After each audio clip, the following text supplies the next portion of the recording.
here's some countries in the world: China, Japan, the United States, South Korea. So relative to the size of the population, South Korea allocates enormous amount of people to research and development, okay? And that arc maps that economic transition, okay? It goes from far below Germany or Japan to far above, all right? So Korea is allocating a lot of resources, people into innovation, research and development. That's an input to innovation, you could say.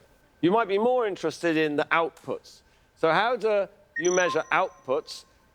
Patenting, back to patents, okay? So the intensity of patenting in a society is a way of measuring new ideas, innovation. People come up with ideas, they take out a patent. How does Korea look? Looks amazing, okay? Back in the 1980s, more or less nothing. Rockets. In fact, relative to the size of population, Korea is probably the most innovative country in the world. We could do this too with scientific. You know, we're academics, so we like to look at research output in academic journals, in scientific journals. Somebody asked me last week, why aren't there any Korean Nobel Prize winners in economics? It's coming. It's coming. Okay. So here again, you see South Korea, relative to the population, now is basically at the level of the United States. This is an expansion of intellectual life, and I'm coming to that more generally. You know, I don't think innovation in South Korea, what makes the country so exciting is it's not just about mobile phones and cars, okay? It's about intellectual life too, okay? And that shows that. So, you know, I was walking down the street in Cambridge, England. I was at a conference in Cambridge, England, and I went past, you know, Korean barbecue, Korean culture, you know, and then I got to Pure Soul, which is K-beauty. Okay? And I thought, like, this is the genius of capitalism, you know, in some sense. You know, it starts maybe with K-pop. You know, I have the most recent K-pop up here, the Demon Hunters, which everybody's obsessed with in the United States.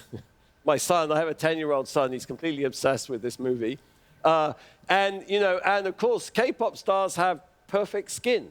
So why not take advantage of that and leverage it? And now, you know, my dermatologist at the University of Chicago Medical School tells everyone, Korean cosmetics, that's the top. Okay, so this is everything. This is what you get. This is this explosion of creativity.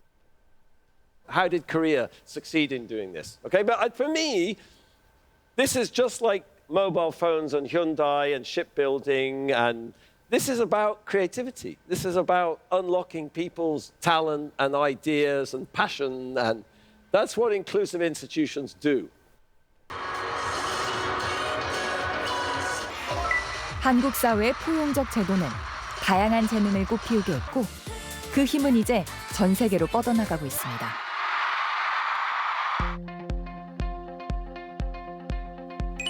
이렇듯 포용적 제도는 사회 전체에 창의성과 혁신의 기회를 열어주는 기반이 되어줍니다.